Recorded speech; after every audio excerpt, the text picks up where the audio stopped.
So a couple of months ago, I got to go on the Big Red Bus. I'd never been before, still new here, so it was my first time going.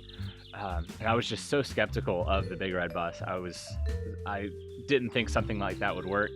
In the States, something like that would just be really confusing to me. I would be nervous to walk on it.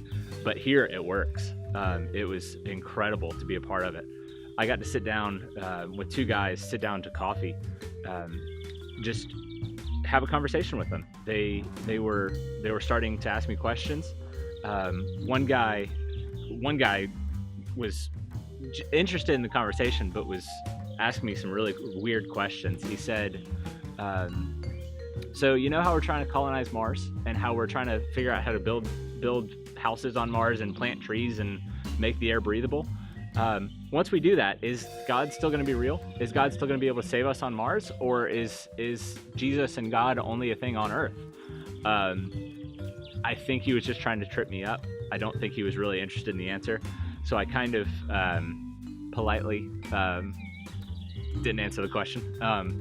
And then the other guy started immediately asking me questions. He started going into the historical Adam and Eve. He started talking about whether or not the Bible was true and whether it was valid, whether it was historically reliable, just all sorts of things, all sorts of true issues in his life. He was very evident that he wanted answers, that he needed answers because there were roadblocks in his life.